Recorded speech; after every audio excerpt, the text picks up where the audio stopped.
Hi everyone, this is doctor जय Mehta here from Mumbai.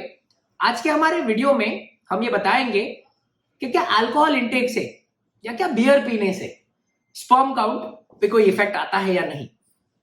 देखिए, एक चीज समझना बहुत इंपॉर्टेंट है। अगर आप कोई भी फर्टिलिटी स्पेशलिस्ट के पास जाते हो और अगर आप ये बताते हो that you are into a routine habit of having alcohol और स्मोकिंग, तो सबसे पहली एडवाइस जो डॉक्टर आपको करेगा वो है कि भाई please stop your alcohol intake. अगर आपको अच्छे क्वालिटी के स्पर्म चाहिए तो आप अल्कोहल पीना बंद कर दीजिए। लोग कॉमनली ये क्वेश्चन पूछते हैं, क्यों ऐसा? इसके पीछे का साइंटिफिक बेसिस क्या है? मैं तो सिर्फ बियर पीता हूं, उसमें तो अल्कोहल कंटेंट बहुत कम है। मैं वोडका विस्की नहीं पीता जिसमें अल्कोहल कंटेंट 42% है।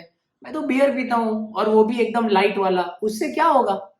रिमेंबर, ये सारे जो अल्कोहलिक सब्सटेंसेस रहते हैं उनमें once they go in the body they release something called as nitrous oxide. ये एक बॉडी का प्रोटेक्टिव केमिकल है। जब ये केमिकल रूटीन मात्रा में रिलीज होता है तो बॉडी के सारे सेल्स उसको कोप अप कर सकते हैं। जब कभी भी अल्कोहल इंटेक की वजह से इसका प्रोडक्शन बढ़ जाता है तब रूटीन सेल्स तो मैनेज कर लेंगे, बट जो स्पर्म है ना वो बहुत ही वीक सेल है क्योंकि उसमें उतने प्रोटेक्टिव लेयर्स नहीं होते। इसके वजह से नाइट्रस ऑक्साइड का स्पर्म के ऊपर बहुत गंदा रिजल्ट आता है। Increase in nitrous oxide can reduce the sperm counts very drastically.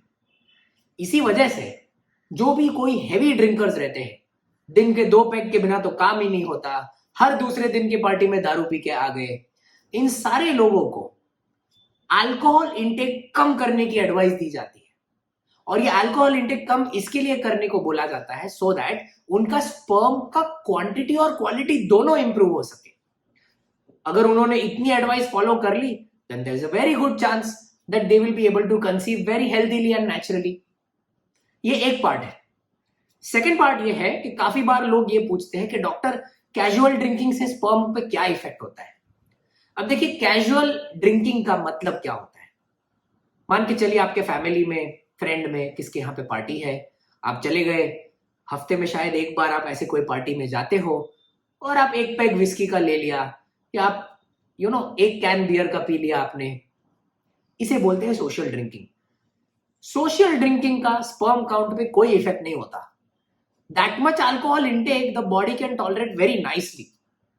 I am not encouraging social drinking. मैं ये नहीं बोल रहा हूं कि पार्टी में गए हो तो बियर पीना ही है, पर मैं ये बोल रहा हूं कि जो लोगों के मन में ये डाउट रहता है कि क्या वो एक पैग अल्कोहल की वजह से या एक पैग विस्की की वजह से स्पर्म काउंट कल सुबह को कम हो जाएगा, तो ऐसा कुछ नहीं होता है। There is nothing which is harmful in social drinking. What is harmful is heavy drinking. जब कभी भी कोई हेवी ड्रिंकिंग में रहता है तो और एक चीज ध्यान रखना है, due to heavy drinking it can also affect the testosterone levels. Testosterone body का वो हार्मोन है जो स्पर्म के प्रोडक्शन को रेगुलेट करता है।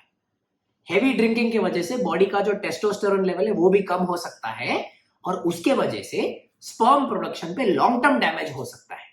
That is something which is definitely and surely to be avoided. But एक रूटीन, एक ब्लैंकेट एडवाइस कोई भी डॉक्टर उनके पेशेंट्स को देते हैं कि भाई अगर आप if you are planning for children, अगर आप प्रेगनेंसी का प्लानिंग कर रहे हो तो बेहतर ये होगा कि आप स्मोकिंग और ड्रिंकिंग अवॉइड करें। और उसके कारण वही है जो मैंने आपको बताया। बट लोगों के मन में ये टेंशन नहीं होना चाहिए, बिकॉज रिमेंबर, वन ऑफ महीने में एक बार, महीने में 2 बार ये सोशल ड्रिंकिंग करने से आपके स्पर्म काउंट के कोई इफेक्ट नहीं आएगा। ना काउंट बढ़ेगा ना काउंट घटेगा। So that should not affect your state of mind. I hope this basic video has cleared this very important misconception regarding social drinking. Further questions can be posted in the comments box. मैं या मेरे कोई team members आपको answer करने का कोशिश करेंगे। Thank you so much.